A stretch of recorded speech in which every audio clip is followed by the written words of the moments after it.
Why hasn't Bravo investigated Tom yet? With the news about Kenya and her rightful suspension, there have been comments asking, when will it be Tom's turn? I'm curious if anyone has concise insights or a TL or DR summary of the current court case and how he managed to emerge unscathed from the incident of recording Rachel without her consent. From what I understand, Tom admitted to it on camera. Why hasn't Bravo held him accountable for this? Are they waiting for the case's outcome? I understand there are significant issues at Bravo, but this seems particularly troubling. Why do they protect him so fiercely? Am I missing something here?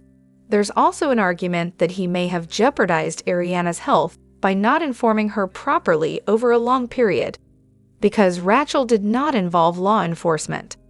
I know everyone wants a more sinister explanation, but from the network's perspective, they won't act unless she presses charges. She's pursuing them for damages in civil court, but currently, it's a he said, she said situation with no pending charges. Her first move should have been to go to the police. I'm still unsure why she didn't pursue that avenue. She's clearly litigious.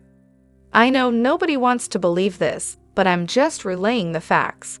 Look at what Bravo has condoned since the beginning of RH of Orange County. I'm not sure what you expect them to investigate or do. Cheating? Unlikely. Relationship drama and cheating are fundamental to their shows. The recording? They won't act unless law enforcement gets involved. Furthermore, Bravo wouldn't have the means to investigate Tom without police involvement. Presumably, he's deleted any evidence by now, so obtaining warrants and involving computer forensics experts would be necessary to uncover the truth. Unless he made the mistake of sharing it with someone willing to expose him. The Kenya situation is different because it happened on camera. Bravo doesn't need outside help to determine if she did it. Tom's actions are reprehensible, but there are significant differences between these two situations. One was done on camera deliberately for revenge or to harm someone, while the other occurred in private during an intimate moment. If Tom had used it against her during filming, the outcome might have been different. Essentially, one situation could hold Bravo liable, while the other doesn't. That's the critical distinction. Hello everyone, welcome back to my channel, Spill Chronicles once again. It's me, Ramona here. I hope everyone is having a wonderful day. Keep watching, so let's dive into today's video. On the other hand, Ariana, that's quite impressive. If I recall correctly, that category included many well-known names. Honestly, I hope she continues on this trajectory and keeps getting opportunities because typically, victims receive strong support when the incident is fresh. But as time passes, attention fades and reality sets in. Her upcoming second Broadway stint this fall will firmly establish her in the NYC theater scene. They don't care about her reality TV background. They care about her ability to perform. She could leave TV behind completely and still thrive. In a season marred by obvious production meddling, where they tried to paint her as angry, bitter, and the villain, she responded admirably throughout. She never shied away from expressing her genuine and justified emotions. She spoke her truth and asserted her strength. Despite a challenging living situation, she faced each issue head-on and moved forward. She showed love to those who supported her, even when they talked behind her back. She radiated joy and warmth with those who had her back, and she flourished.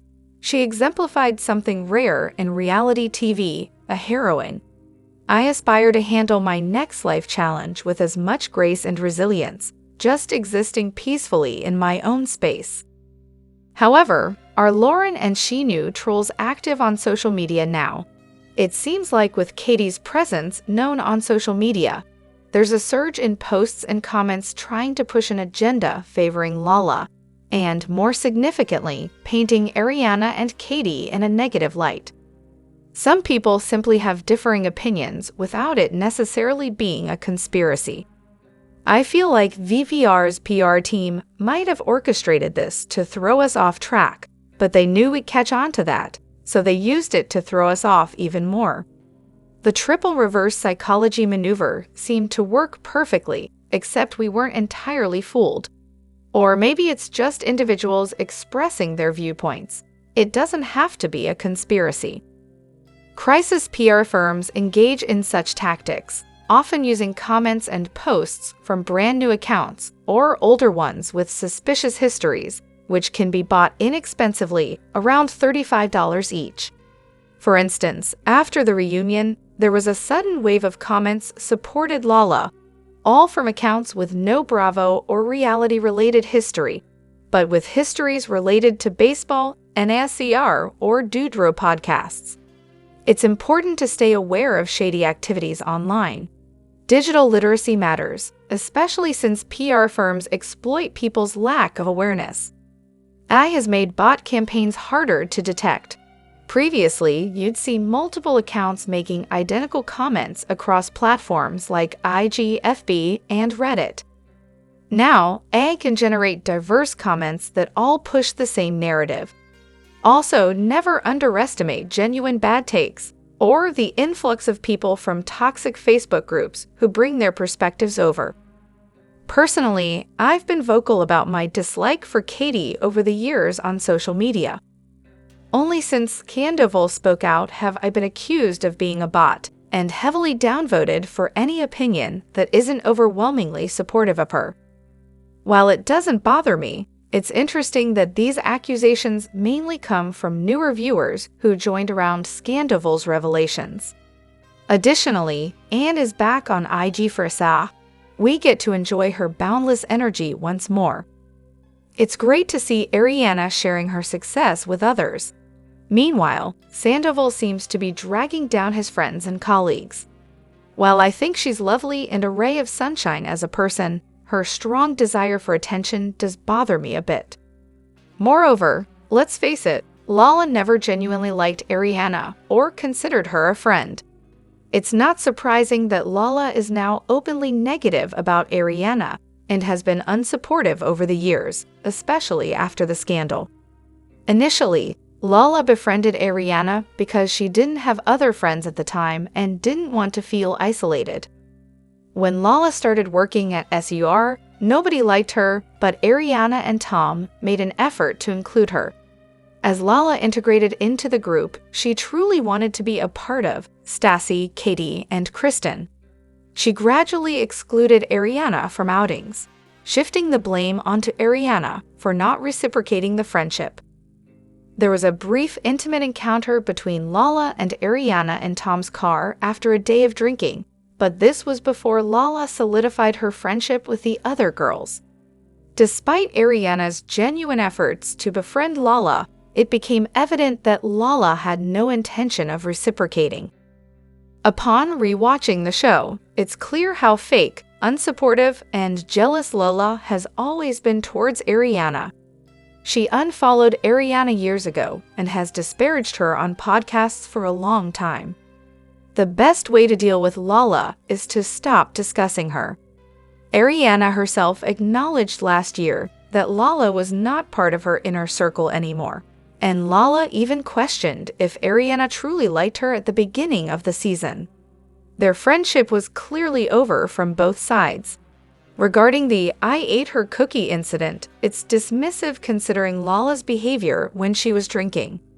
While Lala has expressed attraction towards Ariana multiple times, it seems she didn't see Ariana as someone who could contribute to her journey to success.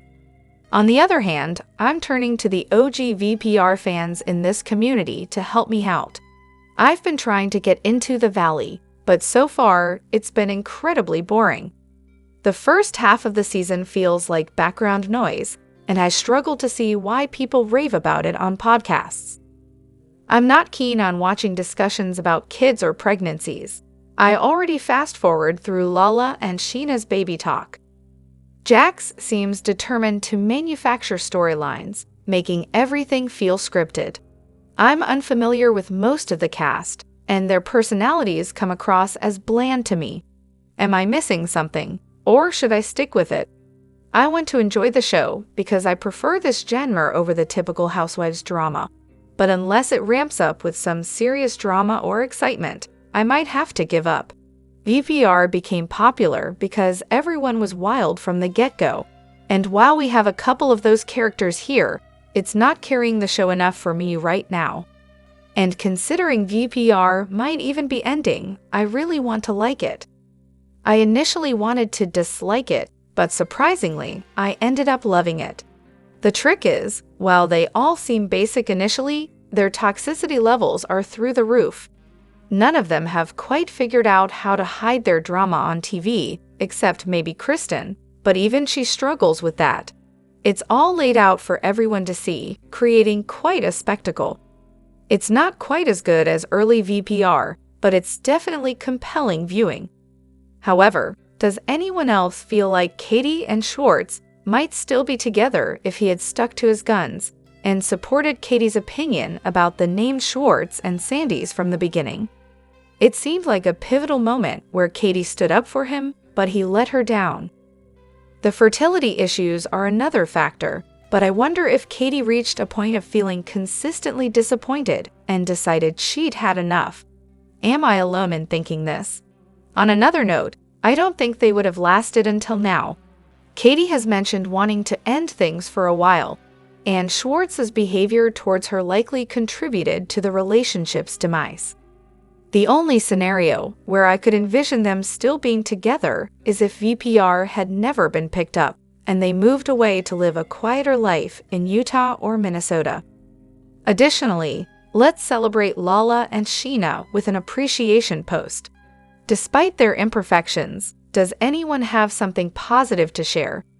Let's keep this space supportive and uplifting. I'll start. Both Lala and Sheena exhibit dedication as mothers, which is both challenging and incredibly rewarding. My own children are 3 and 4.5 years old.